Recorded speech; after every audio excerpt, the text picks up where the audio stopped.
साथ हुआ। एक झटका, पंजाब एक झटका तो है ही एनडीए को। एनडीए नहीं चाह रहा था बेल मिले, लेकिन फाइनली बेल मिल गई। बेल मिलना इसको झटका तो मानेंगे ना सत्यप्रकाश जी। न्यायालय के विवेक पर है, माननीय उच्चतम न्यायालय का। मैं मानता हूँ अंतरिम जमानत है, मैं मानता हूँ अंतरिम जमानत है। जवाब ले लेते हैं प्रियंका। वापस कहा है कि जेल आइए, लेट प्रियंका को वापस जेल बुलाया है माननीय न्यायालय ने। बिल्कुल वो बोला ही है इसमें, ये बात समझाती हूँ इनको थोड़ा, ये बात तो स्पष्ट ही है। अरे आप ना कोर्ट को लॉ समझाइए प्रियंका जी। मिश्रा जी, आप कोर्ट को लॉ समझाइए। 2 तारीख को बुलाया वापस जेल। मिश्रा जी, अरे मिश्रा जी सुनिए, कक्कड़ जी इस चीज को समझिए, अरविंद केजरीवाल आरोप मुक्त नहीं हुए हैं, इतना तो मान लीजिए। अच्छा, शरद रेड्डी आरोप मुक्त है और मंगुट्टा रेड्डी शरद रेड्डी जांच कराइए ना, आप सुप्रीम कोर्ट में पिटीशन डालिए, मुझे कोई आपत्ति नहीं है। मुझे कोई आपत्ति नहीं है, इस देश का कोई भी भ्रष्ट व्यक्ति जेल में जाए, मुझे इस पर कोई आपत्ति नहीं है। आप दीजिए सुप्रीम कोर्ट को पिटीशन। जवाब लीजिए, घबराइए मत, घबराइए मत। अरे हम क्यों घबराएंगे? 18 साल से हमारी पार्टी सरकार में है। एक सेकंड में आप दोनों को रोकना चाहूंगा। अरविंद केजरीवाल आपको देख रहे हैं, आपको दिख रहे होंगे स्क्रीन पे, अपनी गाड़ी से बाहर निकल आए अरविंद केजरीवाल। स्क्रीन पे आपको दिख रहे होंगे अरविंद केजरीवाल। इस समय की बड़ी खबर है ये। अरविंद केजरीवाल आपको तस्वीरों में दिख रहे होंगे, अपनी गाड़ी से अरविंद केजरीवाल बाहर निकल आए हैं।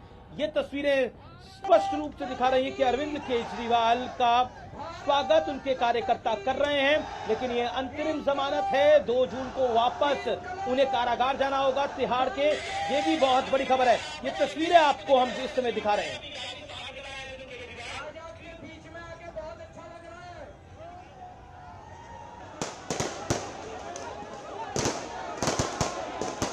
पटाखे जला रहे हैं आम आदमी पार्टी के कार्यकर्ता।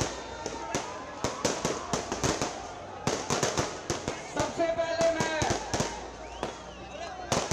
हनुमान जी के चरणों में वंदना करना चाहता हूं। हनुमान जी के आशीर्वाद से, हनुमान जी के आशीर्वाद से आज मैं आप सब लोगों के बीच में हूं।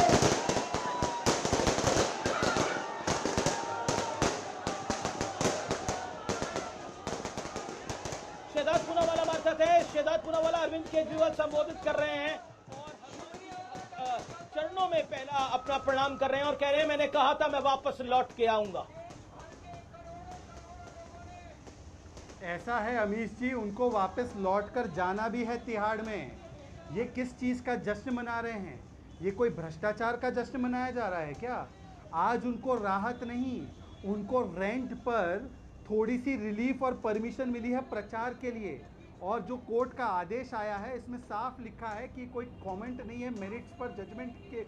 ये जो जजमेंट आया है ये कोई केस के मेरिट पर कमेंट्री नहीं है, केवल क्योंकि चुनाव है तो चुनाव के लिए उनको कुछ दिनों की अवधि, जैसे कि कोई अपराधी होता है तो उसे अंतिम दाह के लिए, अंतिम संस्कार के लिए या शादी के लिए एक मोहलत मिलती है, तो मोहलत दी गई है।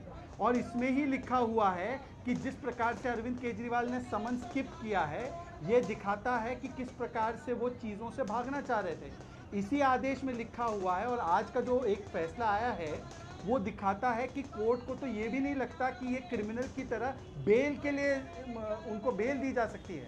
इनको तो केवल प्रचार की परमिशन मिली है। तो मुझे लगता है कि आज तो हजारों क्रिमिनल्स को बेल मिली होगी। तो क्या सबको जश्न मनाना चाहिए क्या?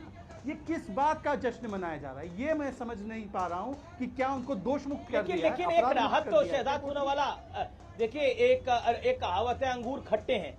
अब देखिए अंतरिम जमानत तो मिली है, अब अंतरिम जमानत को आप किसी भी ढंग से लें, अंतरिम जमानत तो अंतरिम जमानत ही है, परमानेंट जमानत तो है नहीं। 2 जून तक की जमानत है। लेकिन फिर भी पॉइंट ये है कि आप लोग तो नहीं चाह रहे थे जमानत हो, लेकिन ये जमानत तब भी हो गई। पॉइंट ये है। और आम आदमी पार्टी कह रही है कि ये अब घायल शेर है और ये घायल शेर बीजेपी को पूर्ण रूप से घायल कर देगा। प्रियंका जी मेरे साथ हैं। प्रियंका जी, आप ज्यादा उत्साहित हैं और इस ज्यादा उत्साह के अंदर आप ये जो एक छोटी सी राहत है इसको बहुत बड़ी राहत मान के बैठ गई हैं। मामला तो भ्रष्टाचार का ही है ना। जिस भ्रष्टाचार के विरुद्ध आपकी पार्टी बनी थी, आज उसी भ्रष्टाचार पे अंतरिम जमानत पर आप लोग पटाखे जला रहे हैं। यानी कहां से कहां आ गए?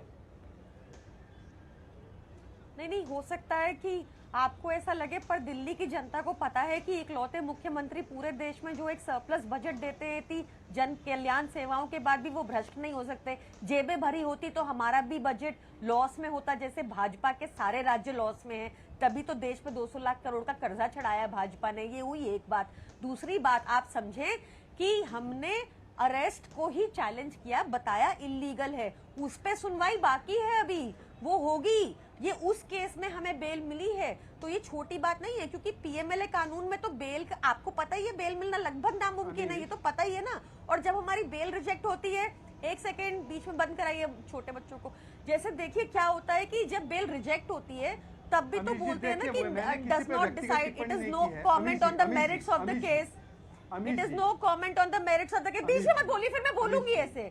It is no comment on the merits of the case. जब बेल रिजेक्ट होती है तब तो ये उछल के भाजपा ही बोलते हैं, आज मिल गई तो कह रहे हैं ऐसे। अब ये तो नहीं चाहते थे बेल हो ना, बेल हो गई। आप चाहते थे प्रचार से बाहर रखना, प्रचार करेंगे। आप 2022 से पीएमएलए के केस में मनी ढूंढ रहे हैं, जो तर्क मिश्रा जी ने दिया था, अगर जाके कोर्ट में तर्क देंगे तो थप्पड़ पड़ेगा। प्रियंका दिखाना पड़ेगा। अब तक कोई ट्रेल नहीं दिखा पाए। लेकिन मैं एक और खबर बता देता हूँ शहजाद, मैं एक और खबर आपके साथ शेयर कर लेता हूँ। कल 1 बजे अरविंद केजरीवाल प्रेस कॉन्फ्रेंस करेंगे। हालांकि सुप्रीम कोर्ट का जो ऑर्डर है उसके अंदर वो इस केस के बारे में नहीं बात कर सकते, शायद जो मेरी जानकारी है। इसके अलावा इस केस से जुड़ी फाइल के बारे में नहीं बात कर सकते, माफ करिए।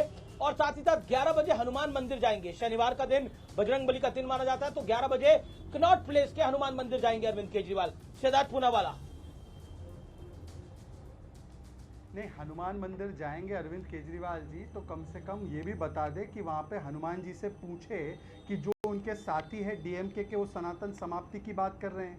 कोई राम बनाम शिव लड़वा रहा है, कोई राम जी के अस्तित्व को नकार रहा है, कोई राम मंदिर को बेकार बोल रहा है। तो हनुमान जी उनको सद्बुद्धि दे कि जब अब 7-8 दिन बाहर है तो वो अपने इन साथियों से रिश्ता तोड़े।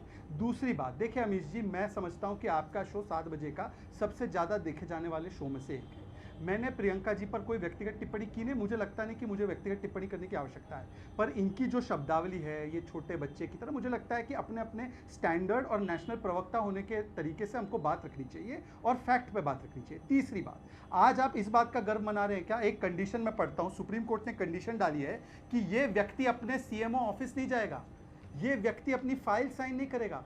आज तो सुप्रीम कोर्ट ने मुहर लगा दी है कि हम आपको इस लायक भी नहीं समझते कि आपको क्लीन चिट देना तो दूर की बात है, आपको बेल देना तो दूर की बात है, आप केवल इस 7-8 दिन के कार्यक्रम में जाओगे और वापस लौट कर आओगे, क्योंकि आपको हम इतना भी भरोसा नहीं करते कि आप सीएम हो जाओगे तो वहां पर कोई फाइल की हेराफेरी नहीं करोगे। और आखिरी बात, इन्होंने अभी बात कही कि दिल्ली एक लौता सरप्लस स्टेट है। अमीश जी, आप मुझसे ज्यादा विद्वान हैं। उत्तर प्रदेश का सरप्लस है, ओडिशा जैसे स्टेट का सरप्लस है, देश में कई सारे स्टेट हैं जिनके सरप्लस है। उल्टा शीला जी जो सरप्लस छोड़कर गई थी उसको भी न्यूनतम स्तर पर लाने का काम दिल्ली सरकार ने किया है, क्योंकि जिस प्रकार की वो सरकार चला रही, इसलिए लवली जी छोड़कर चले गए और बोला कि हमारा अधिकृत लाइन नहीं है कि इनके कामों का वखान करे जो कन्हैया कुमार कर रहे। कन्हैया कुमार को चुनाव लड़ा रहे जिसके खिलाफ सैंक्शन ऑफ प्रोसिक्यूशन दिया था कि नक्सली को शहीद बोलते हैं। जवाब ले लेते हैं। Priyanka answer this. प्रियंका कक्कड़, मैं क्या जवाब दूं उस व्यक्ति का जिन्होंने 2 बार आपको बोला, 2 बार जिस व्यक्ति ने, भाजपा के व्यक्ति ने आपको बोला कि 7-8 दिन का रिलीफ है, उनको 2 जून तक की कैलकुलेशन नहीं पता कितने दिन का रिलीफ है, उनके तर्कों में कितना ही सब्सटेंस होगा, क्यों मेरे को आप उनका जवाब देने को कह रहे हैं? मैं तो कह रही हूँ, तो उनको ये भी नहीं पता, अब उनके तर्क देख लीजिए कैसे होंगे। उनको बोलिए थोड़ा अच्छे से पढ़ ले, पैरा 18 भी और पैरा 15 भी अच्छे से पढ़े, थोड़ा धीरे धीरे, अंग्रेजी है पर धीरे धीरे पढ़े, समझ आएगा। फिर इनको बोले कि इनसे पूछे, मैं तो बार बार पूछूंगी कि शरद रेड्डी और मंगुट्टा रेड्डी ये भाजपाई, इनके यहाँ पे प्रत्याशी कैसे बने? ये तो साउथ लेकर लॉबी के किंगपिन थे, वो फिर एक को सरकारी गवाह बन गया, उसके बाद अरविंद केजरीवाल जी का नाम लिया 2 साल बाद। क्या चल रहा है ये? लोगों को आप बेवकूफ समझते हैं, सबको भाजपाई समझाया आपने, ऐसे नहीं होता। लोग आज देख रहे हैं, समझ रहे हैं, आज तानाशाही के अंत की शुरुआत हुई है। और मैं आपको निश्चित तौर पे कह रही हूं, इंडिया गठबंधन जीतेगा और एनडीए का नामो निशान खत्म हो जाएगा। ठीक है, मेरा निवेदन है कि आप दोनों अपनी टर्न पे बोलें। जो आप बोल रहे हैं, आप दोनों मेरे लिए बड़े सम्मानित मेहमान हैं, शहजाद पूनावाला। लेकिन आम आदमी पार्टी कह रही है कि आम आदमी पार्टी एक टिप्पणी बार बार कर रही है कि ये एक राहत है और ये बीजेपी के लिए झटका है। और अब यहां से अरविंद केजरीवाल की सेकेंड इनिंग शुरू होती है, ये आम आदमी पार्टी के कुछ नेताओं ने बोला है। How you take it? Amish ji, Aam Aadmi party देश के लोकसभा चुनाव में कितनी सीटें लड़ रही है?